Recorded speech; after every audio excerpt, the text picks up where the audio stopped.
Hey everyone, it's Jack from Cultaholic. It's New Year's Day. Welcome to the 2nd of January, everybody. Not New Year's Day, the 2nd of January. We've made a mistake. It's the 2nd of January. Hello, everybody. I am joined by Andrew, I'm joined by Ross, and we are here to set things right in WWE. Although you could argue, actually, that things are slowly improving. The first thing I've written down here today is this is the hardest version of this video we've ever done. Ever. Because I think the issues are less obvious than they've ever been. Agreed. I agree. I think last year it was easier. It feels like the roles have reversed a little bit this year, doesn't it? The tables in have terms turned. of how the turntables do turn.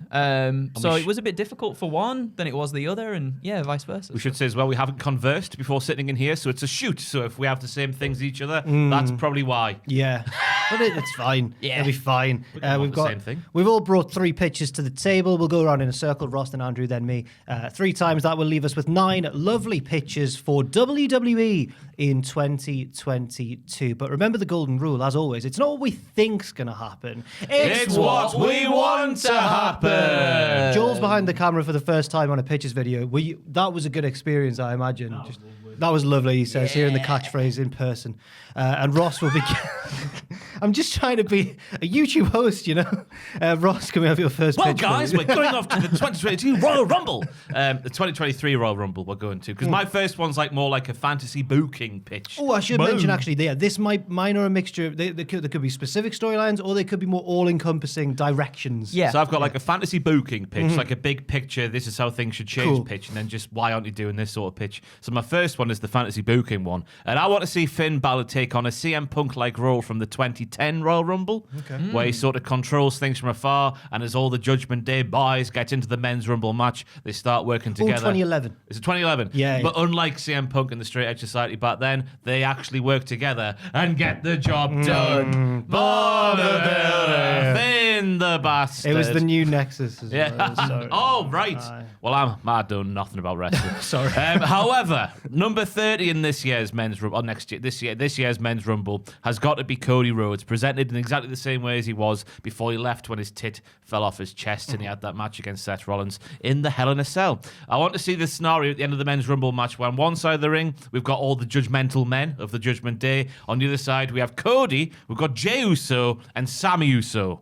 yeah. Jay battles, but he valiantly falls at the first hurdle. He's the first one out of there. Sami Zayn's life's in tatters because as he watches his juicy, oozy friend, I might have written this deep into the night last night, floundering on the floor like a fish.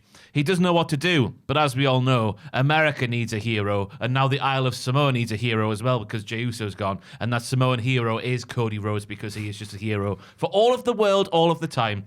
Cody and Sami fight together and get rid of Finn and Dom of the JD, leaving Damien in there with them, so it's a 2-on-1 sort of situation. Sami and Cody are like, yeah, we're doing well, yeah, come on, we can go for it. I believe that we will win. They'll do that American football chant. I believe that we will win. Leaving Damien in, we're down there now, Ross, you silly man. But just as the pair are about to take down Damien and ensure one of them is going to win, Sami's bollocks are crushed by the size 47 laceless boots of Cody from behind. Oh, Cody. Hoofs him in the bollocks, Wow. so he does.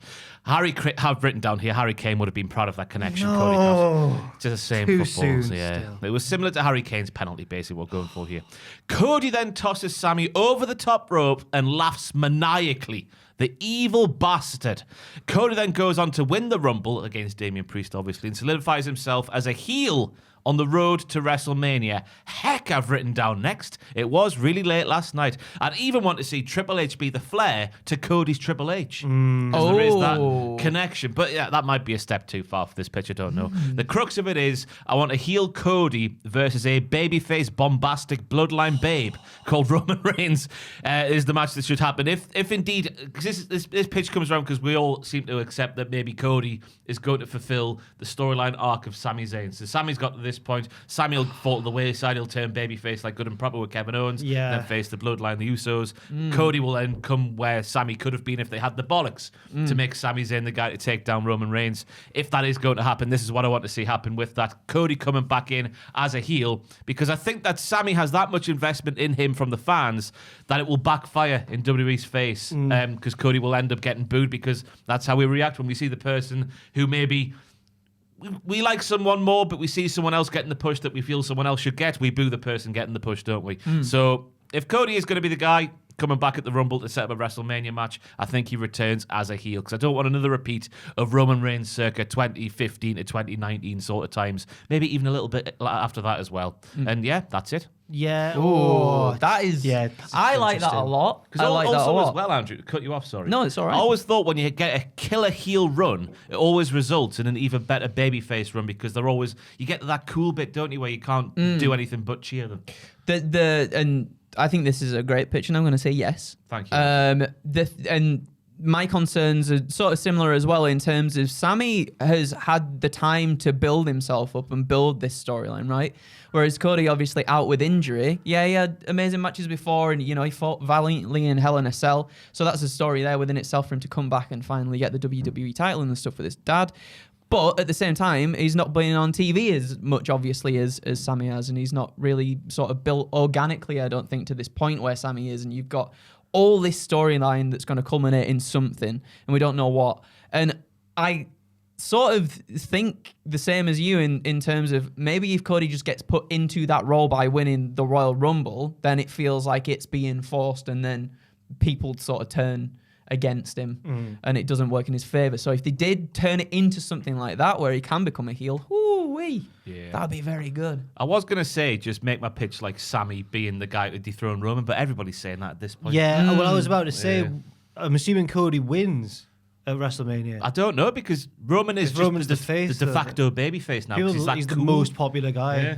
But then that makes it because then he's lost, right? And Cody's taken the thing away from him. I think if Cody were to win in that situation, as long as he never acknowledged that he was a heel and was just a delete, what we should have got in AEW, basically. Yeah. So it's a yes from me. And then you can always set up Sami Zayn to be the one to dethrone Cody. Him. Yeah. It writes itself. Oh my God. Oh, my word. See, if you're not going to be as brave as boy, you should be Triple H. Do that what we've just said there instead. Andrew. Well, oh man, I'm going for a Cody one as well, right? Oh no, but fine. I'm like, oh, you've bloody stolen it. Have right more there. confidence in yourself, man. It's a new year. So I don't know when these videos are going out. I don't know which. You do because I told you said earlier. New Year, but I can't remember which one goes out first. This one goes out second. This one goes out AEW second. It's the 2nd of January today. Oh no. So just remember that right now. Pretend that you've already seen At this. the start when I said it's New Year's Day. Oh, It's I feel all like right. a fool, man. I should have said, but I forgot. Don't worry, you're all right now. So, right, if you're watching this now and you have watched the AEW ones, I've kind of taken a tiny idea from one of my AEW pictures, right? And I wanted to expand on it a little bit more within this because we love a bit of continuity every now and then, don't we? Eh? So here we go. Are you ready? Strap in because this is a long one. Cody Rhodes becomes the WWE champion after dethroning Roman Reigns at WrestleMania, without fully diverging into the pitch of sort of how will Roman Reigns lose and split the belts. I've decided, right, Rock does in fact return at the Rumble, setting up a program between he and his cousin at WrestleMania. Dwayne plays Roman's own ego against him though, right, exclaiming that if WrestleMania was 2 nights back when The Rock was WWE champion, you damn well know he'd be defending, retaining, and headlining both shows back to back because, and then he'd be off. He'd be gallivanting to star in a movie the next day because he is the one true head of the table. And this obviously gets in the head of Roman Reigns like, whoa, actually. So for the sake of the pitch, perhaps The Rock is a surprise entrant into the Rumble, as is a returning Cody too. If it comes down to these two being the final men, The Rock ekes out the victory and Cody instead goes on to win his shot in a hellacious Elimination Chamber match instead. Okay? So he still gets that. He still gets the organic babyface push. Cody wins at Mania and goes on to defend the title valiantly against the likes of AJ Styles. So is Roman beating The Rock on night 1? Let's say yeah. Right, we're just The Rock. I'm just setting up why the titles have been split and why Cody's just got the WWE title, basically. Cool. So Cody wins at Mania, as we said, goes on to defend the title valiantly against the likes of AJ Styles, Seth Rollins, Finn Balor, maybe Brock Lesnar, right up to SummerSlam, which let's say, we're going to say is sometime in August, right? Sometime at least after July 2023, when, yes, that's right, and these pictures are going out in the order that I wrote them, Dustin Rhodes, after exiting AEW due to his contract being up, also at the hands of a dastardly MJF, appears upon the ramp following a particularly grueling WWE title defense from his brother. Dustin doesn't come to the ring. Instead, he and Cody just exchange an emotional glances to say, I see you. I'm here. You'd be blind if you didn't see me. And there you go. Yeah. Because, Fiery Dustin Rhodes yeah, promo. Oh, yeah. So the following night on Raw, Dustin comes out to properly address the crowd, saying how good it feels to finally be back home. I guess when I wrote this, it's sort of similar to when Cody came out on the Raw after Mania and gave all his spiel and stuff. Dustin says he wants to wind down his career in the place that really started it all for him, and what better way to do so than by the side of his family. So Cody comes out to welcome his brother back to WWE, and the two share an emotional moment too, but obviously there's a giant red, black, gold and diamond encrusted elephant between the two. They talk about how Cody finally did it, how proud Dustin is. Is it 2012? It is, I'm proud. They talk forget. about how Cody finally did it, how proud Dustin is, and that Dusty as well would be so happy that Cody finally won the title that eluded their family for decades. And that's just it, though. Much like Cody, it's something that's been weighing on Dustin's mind for years. And with the end of his in-ring career seemingly on the horizon, why not? Why not prove everyone wrong? Why not prove to himself that he has one more run left in him? Why not end this career with no regrets, knowing he'd given it his all whilst aiming for the highest of highs? Cody offers him a match for the title. Let's go, let's do it. But Dustin refuses. No, he wants to prove that he's worth what it takes to challenge for the title. He doesn't want hand-me-downs. He wants to earn it fair and square like everyone else. But he makes Cody promise him one thing, that he better hold on to that title until Dustin's worked his way up to the top, ready for a shot. So then we've got stakes, right? You got Dustin trying to get up, trying to challenge there. But Cody's also like, well, I got to defend it until my brother's like, he's ready, he's coming.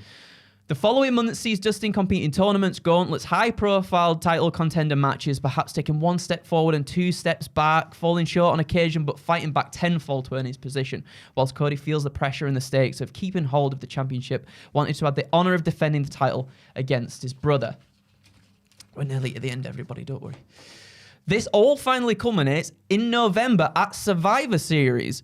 And after what feels very much like a tremendous final run for Dustin, going through numerous trials and tribulations, he lays it all on the line. The two brothers will fight for the WWE Championship for the first time in a one-on-one War Games match. What? The match their father created. Hang on now. After an emotional, perfectly told, story-driven match that sees Dustin and Cody go the extra mile, the younger brother finally manages to pick up the victory. And as they embrace in the middle of the ring, a graphic is seen displayed on the Titantron 2. Dustin Rhodes, WWE Hall of Fame inductee 2024. I know the end bit there. How does it work? That was nearly... Basically just like... The match beyond bit. It's The two basically rings. just the two rings, the structure. Maybe you put some weapons and stuff in there as well for him to the have a Ambrose go. Asylum. Weapons. Oh, Weapons. no. Do you have weapons? Not We the have Ambrose weapons. Asylum, but so like that is the bit that sort of got me at the end there, where I was like, Oh. it would be good to do it in War Games, that, you know, a match that Dusty created with these two brothers, and Dustin can finally go out, and it's all like a family type affair. How a single one-on-one War Games match would work, who knows? I'm sure those two would make it work, though, because they're fantastic storytellers. That little bit is a bit woo, but apart from that, that is my favourite Andrew Hodkinson pitch of my all goodness. time. Yeah, Thank yeah, you. it's my Of favourite all of your time? my favourite of your pitches that I can think of. Yeah, yeah, Oh, I think thank so. you. Thank you. Because it started off strong. I've been thinking for a long time, like, how are they gonna, if they end up splitting the two belts that Roman's got, how are they going to justify that in storyline? It doesn't seem like something you'd want to do. I love the bit of The Rock trying to get in his head, saying like, I would have defended both the titles, or one-on-one night, and I think that works really naturally. And I like the idea of Dustin getting the recognition he should have always had in WWE, because it's bloody Dustin Rhodes. Because when we did the news story, me and Tom, about Dustin winding down in 2023 and, you know, hoping to sort of bring it all back in a little bit, a lot of people in the comments were like, I want to see him have one more, I want to see him have a TNT title run, like just have a really nice final run, because he's still got it. And I thought, well, why not just like do it for the WWE Championship that your brother holds? It's a big yes from me. I like it all until the War Games match. I don't think it'll work as a I singles thought, match. I thought that is a bit weird. Is it Bunkhouse, where they're on the back of the lorry? Oh, no. Is that a bit worse? That's another I don't Dusty know. creation, I It think. is. I think The it Hollywood is. parking lot. No, when on the back of the actual lorry Oh, driving it's down driving down the WCW. road. Yeah. Could they have a bull rope one. Maybe. Hay bales and Yeah, everything. a bull rope one one might be could No, work. no, no. Okay, right, no, Hay no. bales Don't everywhere. worry. Comedy is It what was a great success. What about war games on the back of a lorry? Exactly. Yeah. Now There we're you talking. go. No, I like the fact that you're doing it like because a lot of people say like what could have been for the Dustin and Cody thing back in the day, Yeah. 10 years ago, whatever it is now. So the fact you've gone back there is nice. A nice bow on the top of the career of Goldie Dust. Yes. Yes. Yeah. 2 yeses as well for Andrew. Thank My first one's more of a general direction kind of pitch rather than a specific storyline, but don't worry, I've got a couple of those as well. So it's hard to think of what advice to give because it seems like generally things are moving back in the right direction, as we said at the start of the video.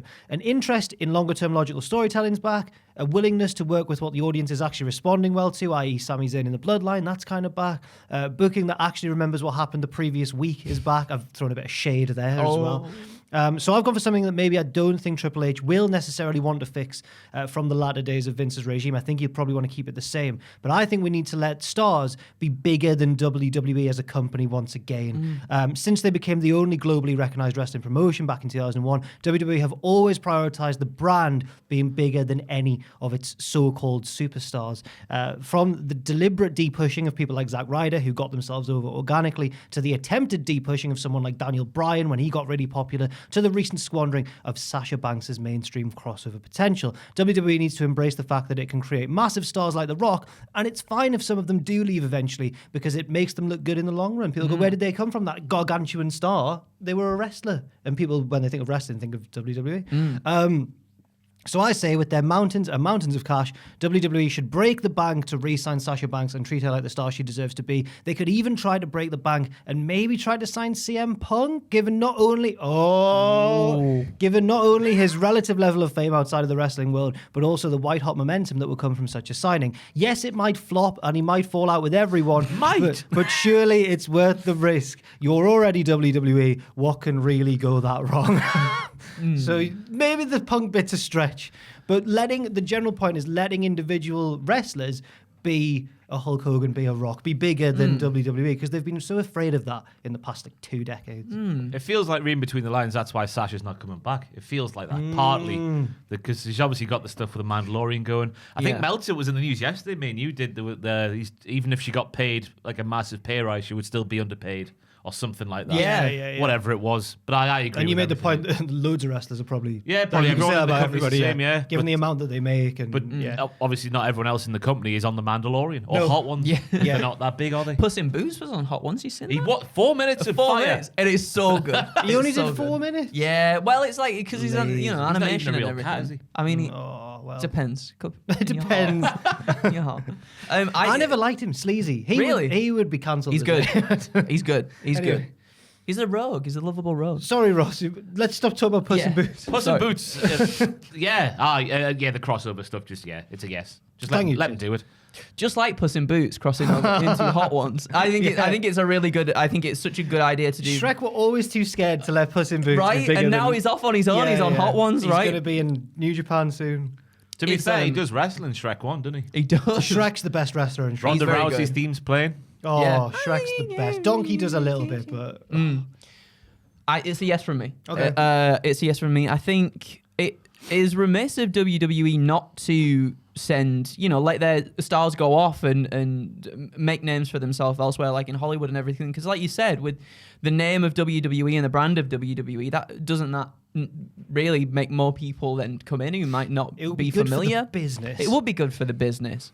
And yeah, like you said, the building up, if they do eventually go over to another company, well, really, then when they do that, what hangs on them is sort of like, they made it really big in WWE. When I said go elsewhere, sorry, I meant like elsewhere outside of wrestling. Oh, sorry. Hollywood, TV, Sorry. Okay, yeah. okay. But still, I that's guess true if as they go well. to Yeah, another yeah. company, like Yeah. they were the biggest star in this company and everything like that. So that would be really, really good. I'm really excited to see what Sasha does next because I think she does right going off and doing what she wants to do rather than just going back to WWE just for the sake of it.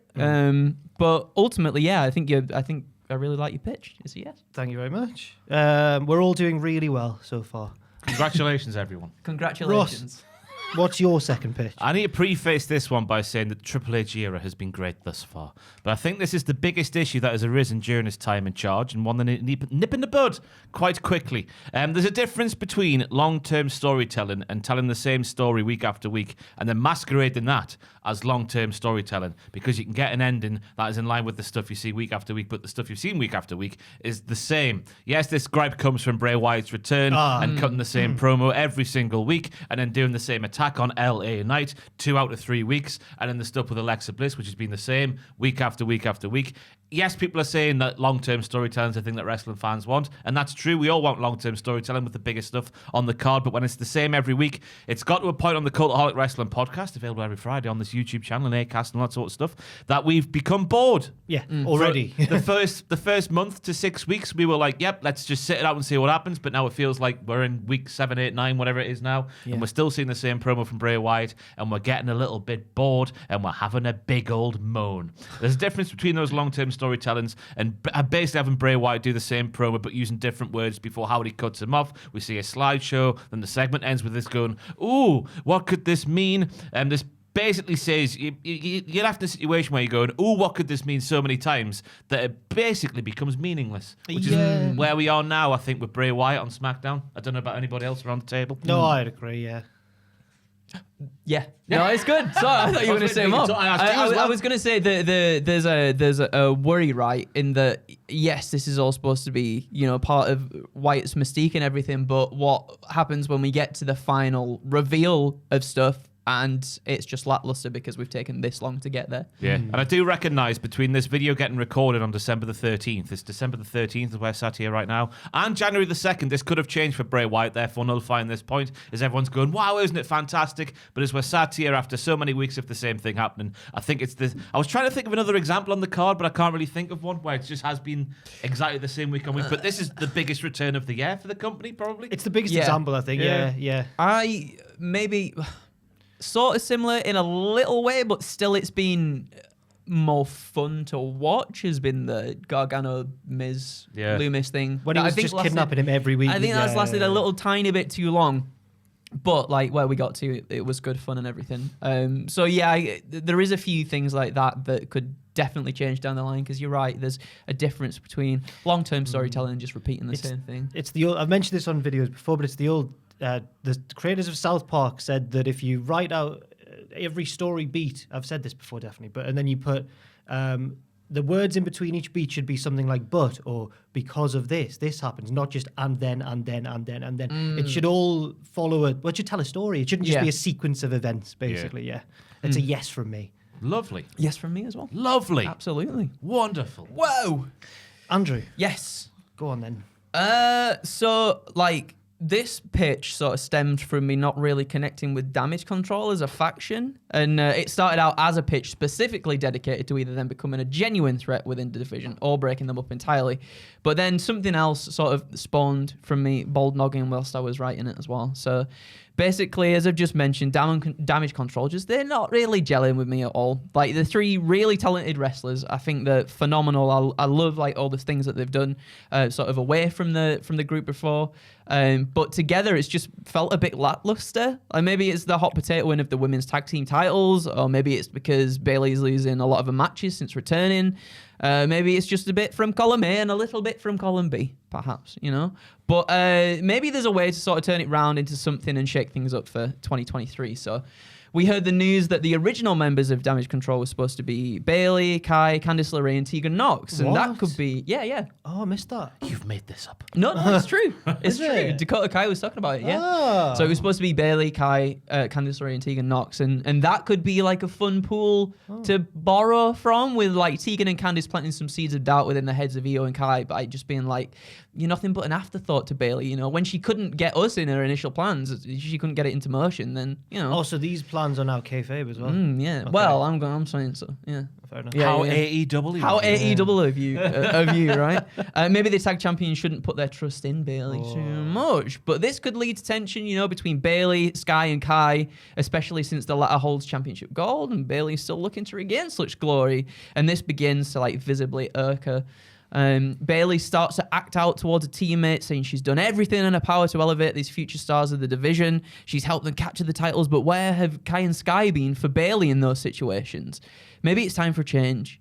Maybe it's time to introduce some talent that'll actually pull their weight around here and be thankful of the opportunities she gives them. Cue Tegan Nox and Candice LeRae, who come out to the ring, and to the side of Bayley, it's time for Io and Dakota to get ousted from Damage Control. Only it's not, as Bayley soon finds herself trapped in the middle of the 4 women, only to be beaten and cast out of the group. Go away. Yeah, go away. Bayley was the damage that needed controlling in this group all along. And from here, I'd kind of like to see a new expanded Damage Control genuinely tear up the division. You know, like when we got Damage Control the first time and they came in and they took Becky out because she had an injury. Like they took her out and then they started interfering in matches and actually looking like a bit of a threat. I know that's very retribution, but it can be done better at the same time, I think. And then just prove that the New Guard are here to make a statement without the help of, and this isn't my words, this is the words of the has-beens holding them back, right? We could even have surprise twists with like Bianca eventually turning a heel and heading up the group as well, claiming that the new era of women's wrestling has only just begun. She would never do that. She would. No, she wouldn't. She wouldn't. She's the best. She should. Which in turn causes Bayley to like hit the lowest of lows and gradually turn back around to being a face, like a Seth Rollins type face. You know what I mean? Yeah, not the hugger. Yeah. Enlisting like the helps of Becky, Charlotte, Asuka, maybe to redeem her ways, and then you can have like the old guard versus the new guard.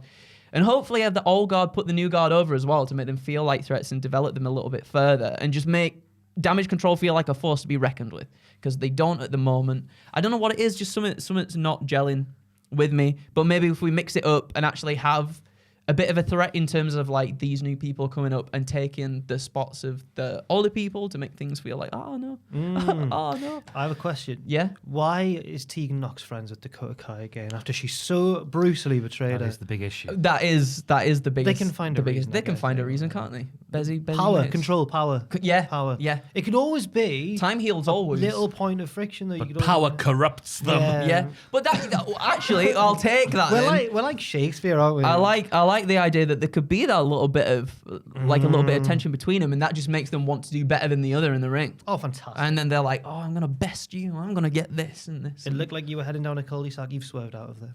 You're gone. Other big issue for me is the footage of Dakota Kai saying these plans were actually a thing. So it was in a news. It's a news. Like she was speaking to a news. So there's outlet. quotes at least. Yeah. That's There's all quotes. right There's then. quotes. This wasn't just an Honestly, inferred this thing, is no yeah. spec. I'm gonna double check. It would be better if there was video footage. But I've that's all I'm definitely saying. done research into this. They can definitely use that. This for was this. 69.69. It's definitely not. You disgust me. Original damage. It's Chris all right. Roll. I believe you, Andrew. I No, believe but you. I want to make sure. Well, it's a yes from me. different plans, thank If you. there was footage, it's a yes. If there was not footage, we can just pretend it's a yes as well. So we've got for SE Scoops here. Before we go to that other one, she made a shocking return. Everything, original plans, agree for the cookies. There's a direct quote. She was It's enough for me. getting- Getting Over Over podcast, podcast. where she said it. There Lovely. we go. Direct quote from the Getting Over podcast. Not that other one. I corrected myself before I said the whole outlet there. He nearly clicked on one that we don't like. Yeah, we don't Because they're like. hacks. It's 2 yeses, Andrew. Thank you. And now it's my turn. I don't know why. This is not a good one. I wrote these after my AW ones, and my creative juices were running dry. So, aside from Goldberg and Seth Rollins, sort of, but not really, I don't think we've really used Brock Lesnar to truly get someone over for being able to beat him. Unless there's someone I've really forgotten there. No, Rollins Bobby. Bobby yeah. a little bit, Bobby a bit. But no one's had that big decisive victory since he beat Taker, really. Well, we've not really used him to his full potential to get someone over. Well, now is the time for that. Brock has a big featured match against someone on the first SmackDown of the new year. Let's say someone he's expected to beat, like Austin Theory or someone like that. Someone we want to see, why have I written it like this? Someone we want to see get their ass whooped. Get they ass whooped. Get their ass whooped in capitals. No cap. Midway through the match, he's setting up for the F5 when he stops, and then he pauses and keels over backwards, like Trent Seven when he got chopped by Minoru Suzuki. Have we seen that bum bait? Yeah. His opponent, whoever it is, crawls over to pin him. 1, 2, the lights go down, and when they come back up, Brock is gone.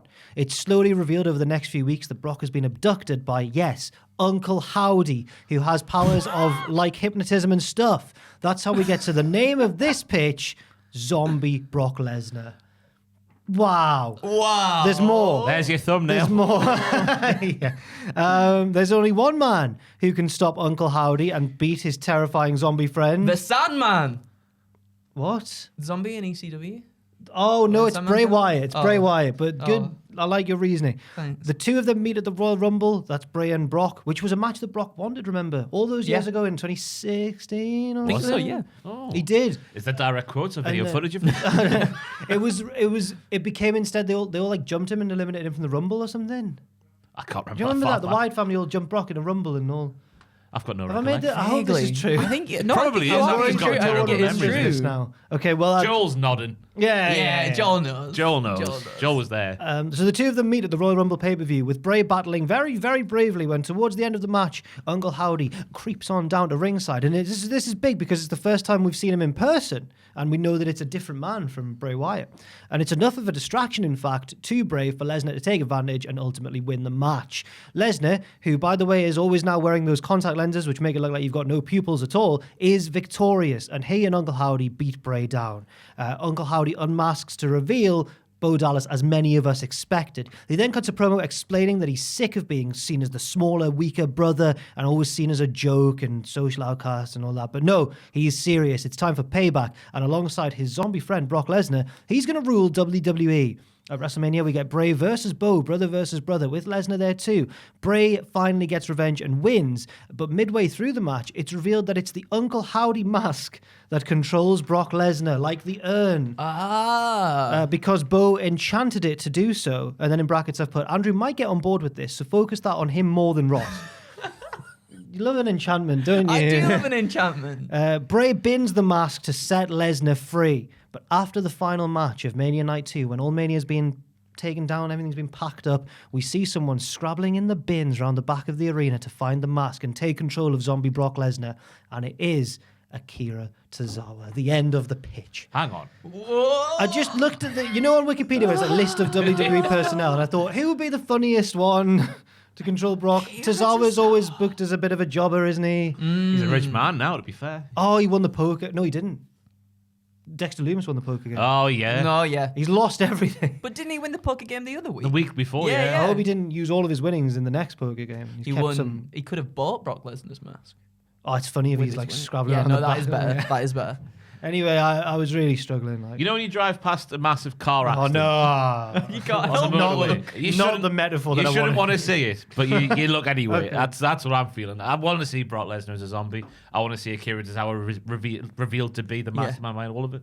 Yeah, It's just- yeah. I want to see Thank it you. in the same way I want to see it. I can just imagine him riding on the back of Brock Lesnar, going, "Ah, get them!" And Go. Tozawa Mush. becomes like the most powerful man in WWE for a bit, Oh man, that's kind of cool. for like 3 months. I like Ross. I think I'm on the side of Ross in Wow, this one. I can't believe this has worked. But think about it though, right? We want this Bray stuff to take a turn where we don't really know where it's gonna go. I mean, Right? yeah. And that is literally what you've given us right there. And is, in a way. it's a beautiful experience that we just don't know where the twists and turns are gonna go. Thank you very much. So zombie Brock Lesnar.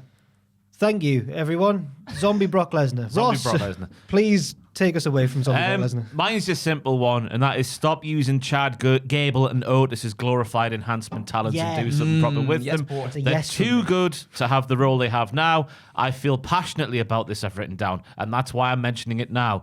Chad Gable is literally 2000 Kurt Angle come back to life, and Otis is proven with his wrestling this year. I'm thinking about that World's Strongest Slam he does. He's proven he can be a serious heel if he wants to, but as we all know from the lockdown times as well, he can be a lovable babyface as well. So stop using Chad Gable and Otis as glorified enhancement talents and do something proper with them. That's the end of the pitch. It's a big Like yes. it. Nothing else more needs to be said. It's a weird one, actually. I've thought of something else to say.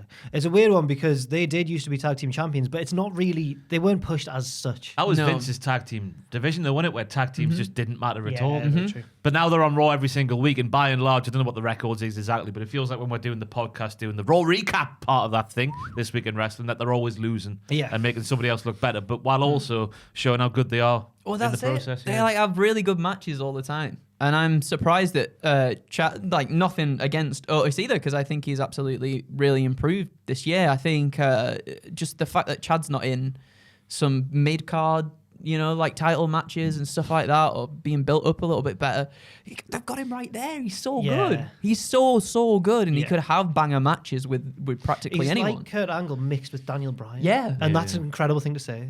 And he's not using. I don't know why they don't utilize him. Maybe it's his look or something. But because he's short. Yeah. That is it, isn't it? Shorty G. Actually, Cesaro is tall, and they never used him properly. Yeah. Don't know what it is. So, Maybe but it's he's a just yes. too good at the wrestling. Yeah. Like Cesaro. Oh my God. Change the battery in the camera. Right, Andrew. Yes. Your third and final pitch, please. Third and final pitch. There's a few moving parts to it, right? But it's not dead long, so don't panic, everybody. Okay. It's something near and dear to my heart as well. Oh. So I want this to happen. Bit of the bussy. Bit of the bussy, baby. We head over to SmackDown in 2023, all right? Told Paul Levesque, right, loves a good tournament, doesn't he? And he loves to make those mid-card titles feel special in our hearts once again. So, at some point during the year, we see a Battle Royale take place to determine a new challenger for presumably Gunther's Intercontinental Championship. Ultimately, the final two left to duke it out in the end are Sheamus and his Brawling Brute brethren, Butch. Oh. How dare you? It's an incredibly close affair, with Butch almost getting the best of his teammate and organically having the crowd rally behind both him and his resiliency. The two really don't let up on one another despite being bonded within their team, but it's Sheamus that comes out on top, going on to challenge Gunther and even toppling the Ring General for the title to nicely round out their trilogy of bangers. We get a backstage segment of the boys celebrating after the match with Sheamus saying he couldn't have done it without the support of his boys. He catches Butch out the corner of his eye, right? Staring at the title that could have been his, and he says, "Hey, I know how close you were to holding gold in your hands, Butchie lad, but, maybe next time you'll get it. Until then, why not focus on your tag team title match next week?" Yes, that's right. We're going straight to another title match. Okay. Next week, meaning a tag team title gauntlet match for maybe Kevin Owens and Sami Zayn's championships, right? Within the match, we have the Usos, the possibly new Viking Raiders, Legado del Fantasma, Imperium, the Brawling Brutes, and a final mystery team to be announced. So starting off the match, we got Zayn and KO and the Brawling Brutes, and much to the surprise of everyone, the Brutes get the upset win and eliminate the champions first. Maybe storyline stuff I haven't factored into it, right? Maybe there's a bit of tension. They've held it for a while, right? They've held these belts for a while. Kevin Owens and Sami Zayn, we know they don't always get along, right? So maybe something trips them up there. But yes, the Brutes get the upset win and eliminate the champions first. They've done it, only they haven't, because they've still got to survive the other waves of competitors. And they do so. The crowd absolutely buzzing behind them. Even Butch and Ridge can't believe it. After a lengthy battle between the Brutes and the Usos, which sees the former team score another win to advance further into the gauntlet, it's time for the final mystery competitors to be revealed. Spent, battered, and waiting in anticipation, the Titantron flashes up a graphic the former Bruiserweight knows all too well, Mustache Mountain. Tyler Bate and Trent Seven make their main roster debut and way to the ring. Butch is beside himself, right? But he still helps Ridge to his feet, and the two get ready to face their final hurdle, right? To face their final hurdle. We get a great back and forth that demonstrates the type of magic we saw between the friends in NXT. The end of the match comes when Trent Seven, he's thrown out of the ring, and Ridge hoists Tyler up for that power slam kick combo thing that they do. And they connect, and it's about to happen. The Brutes are about to become tag champs. Ridge covers 1, 2. No! Oh, kick to the back of the head. Butch, man. You've done it, man. What have you done? You're bleeding. Oh, You're bleeding Wazzock. I was about to say Wazzock as well. You're bleeding Wazzock. I can't believe he lifts Ridge up. he's done that. Hey, you're a bloody wrong. He lifts Ridge up, all while staring at Tyler and hits a bitter end on Ridge, right? Steps off to the side and just lets Tyler get the cover. And then we get back together, British strong style. And Pete Dunne is going back to his former ways. He goes after Sheamus, right? He gets the IC championship. And then perhaps when NXT Europe starts, they go touring around NXT Europe and just like batter everyone. Okay. British strong style. Hang on, you haven't done that just for NXT Europe, have you? I haven't. No, He's become IC champion. That was an extra. Gunter's been sacrificed. That was. Oh, I like extra the caveat. idea of a touring IC champion going around all the continents. Intercontinental. That's it. Yeah. And tag team champions. then we Take can that, Mexico. Take that, India. right? And we can get Imperium and Not the countries British strong themselves. style. Imperium and British strong style have a feud together as well. Pete Dunne goes back to being Pete Dunne. I was like, because we've seen so much of Butch, right? I was like, I went back and watched some Pete Dunne matches because he's one of my favourite boys, and I was like, the presentation on this man comes out with his fur coat, belt in his He mouth. wears a little hat now. It's not the same. Now He still he's does that thing. now he's He does, now he but- can't control him. No, Oh, he's like a but- mad little brother. Yeah. It's great. It's even great. better. It's yeah. great. I just would like to see British strong style back. Did you see Trent Seven on Rampage? Yeah. Bloody to- hell, he was good. I have to say this. They've broken up as well. It's the second pitch that involves a tag team that's broken up, but that's fine. But, That's okay. you know, It's fine. we're just breaking them up. Yeah, I just- yeah, it's like like Pete Dunne going heel. Yeah. A nice match between him and Sheamus for Are the they gonna IC belt as start well. dressing like they're in Peaky Blinders again and all that. Nah, we'll cut. Oh, Just. really I mean, we thought you were could do. gonna- No. I just like him in his fur coat. British strong style. Oh, you gotta have the Peaky Blinders stuff. Oh, I get. Yeah. Okay. Walk between trousers on. Yeah. Chips. Another bit I liked there was the Sheamus celebration backstage when Yeah. you said he celebrated with the lad. I can just imagine him going like, I've done it, lads. Come here, Butch. Away. But Butch Why is I? like, He wouldn't say why I. He's Irish. Why yes, I? yes from me. Yeah. Thank- I'll give it a yeah as Yeah. well. I know it's not very strong, but you know it's strong style. It's strong style. At the end of the day. My name is Peter. It's my third and final pitch now as well. It's a feature-length film or 10-part Netflix series for next summer, whichever one would be better. And it's called NXT School's Out. So, this is the premise of the film. Chase U are holding a summer camp in NXT land. We've all seen the map on the podcast, and we're all invited. Join the wacky characters of NXT for a party you don't want to miss this summer. Head on down to Chase Summer Camp, where the fun never stops and the party's just begun. Andre and the gang are ready to make sure that their summer camp is the funnest summer of our lives, but can they handle their campers, the NXT roster, and their wacky hijinks? I don't think they can, You're Jack. ready. Oh You're my looking. God. I looked love up, it. and It reminds me- Andrew was beaming at me. He was going like, "This is brilliant." It's like it reminds me of Wet Hot American Summer already. No, it's I'm a all bit down more for kid. it. It's a bit All more right. PG than that. Okay. I've never seen it, but it sounds dirty. Kind of dry American Summer. It's a bit. Well, I was thinking like not a dirty version of, but like maybe like can be dirty. American Pie vibes without the sex. Well, Just that's like Wet Hot American Oh right, Summer. sorry. Yeah, All yeah, right, yeah. fair enough. Yeah, fair yeah, enough. yeah. I just assumed the name Wet Hot American Summer meant that it was minging. I mean, no, it's not minging. Okay, right, fair Okay. enough. What were you thinking of? Sorry. I don't know. I was thinking. I'm thinking of a song, but I don't think I can see the title of the song because Okay. of the Oh. YouTube algorithm with the wet ass. Yeah. The what? Can they handle the NXT roster and their wacky hijinks? Will Bron Breaker's fishing lessons go down a storm, or will a storm ruin Bron Breaker's fishing lessons? You're so You happy. can't include that. Why? You can't include Bron Breaker's fiction on this. Will Malik Blade finally seduce Mandy Rose with his excellent That's fashion better. choices, or will Von Wagner and his dancing shoes win the day? There we go.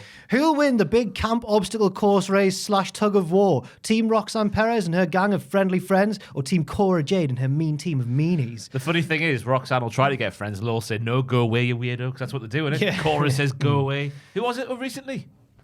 Raquel? Raquel, no, not Raquel. Leave me alone. Indy Hartwell. Leave me alone. Oh. Everyone hates Roxanne. Do they? Why? She's dead good. She's a little weirdo. Is she? Yeah, fair enough. To top it off as well, I've also done a soundtrack for it. So it features these following songs: First Date by Blink-182, My Own Worst Enemy by Lit, Semi-Charmed Life by Third Eye Blind, Two Princes by Spin Doctors, Girls and Boys by Good Charlotte, Here in Your Arms by Hello Goodbye, Our Lips Yeah. Can Touch, and as the final credits roll, In This City by Igloo and Hartley. I just think it's just a wonderful nostalgic. It makes you nostalgic for something that hasn't even happened yet. And I think that's, yeah. I want the theme song to be long hot summer, but it's 95 degrees in the shade by the Girls Loud. There's a theme. Come Tuesday, like it's all like cleaning a Dodge it's all Charger. like American happy poppy songs there, punky pop songs, and then you've gone for a Girls Aloud classic, no doubt. yeah. But like, Still, you know. Everything needs a bit of Girls Aloud from time to time. Okay. Even Yeah. Cultaholic. well, maybe Love Machine fits the bill. When Von Wagner and Mali got competing over. Von Wagner's Dancing Shoes and Love Machine. Yeah. Oh my god. Just to come. Yeah. Oh, do you hear that, Andrew? He's a cum machine. I didn't Cum say that, I didn't- machine. I nearly said it.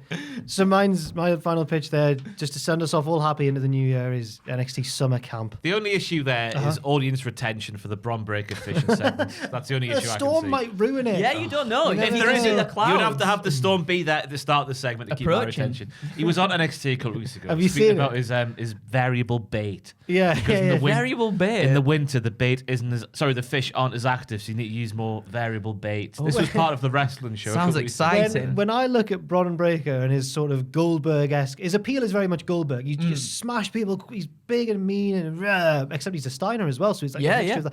And you want what I really wanted from Goldberg in the 90s was what his hobbies were outside of the ring. I wanted him to be humanized, and that's what they've done successfully. I That's think, fair enough. with Bron Breakker and his fishing. So yeah, those were our pitches then for WWE in 2023. Some serious, some silly as well. You get a yes from me, by the way. I don't know. Thank if we you, cheers. Established that. I don't Did know. you I say thought Ross yes? was the Yeah, middle. yeah, yeah. All right, I Yeah, thought cool. it was the middle because of the Bron. Oh no, it's just that's the only issue. Okay. The only issue. Well, those are the 9 pitches for WWE in 2023. Thank you very much for watching. Do leave your thoughts and opinions on these pitches in the comments section down below. And if you haven't caught our AEW pitches video, which I think went up the day before this one on the channel, then check that out now as well. Thanks very much for watching. Thanks to Ross and Andrew for joining me on this Do you journey. want to redo the intro for Joel to put in? So, welcome to the 2nd of January, everybody. Not New Year's Day. The yeah. 2nd of January. Should we do that? Should we just pipe that in at the start? Welcome to the second. We've made a mistake. It's the 2nd of January. Hello, everybody. Is that going to play while our mouths are moving? I don't know. Joel just throw it on Whatever top. you Maybe think, just yeah. cut it in there. Splicey. Yeah. Oh, a little bit of splicey splice. Oh, what bar is 2023? This is an Aero Mint, I reckon. I reckon that's an Aero Mint. Yeah. It's gorgeous. What other chocolate bars are green? There's There's none. I don't know. After 8. Yeah. Well, it's not a bar, is it? But yeah. Because it's Christmas, because it's like... Oh, Christmas has No, been they and do gone. after 8 bars, don't they? Christmas, they do after 8 bars. Pretty sure. What will they think of next? Bloody hell. Thanks very much for watching, and we'll see you very soon. Could have been that tango can as well. Yeah, aye.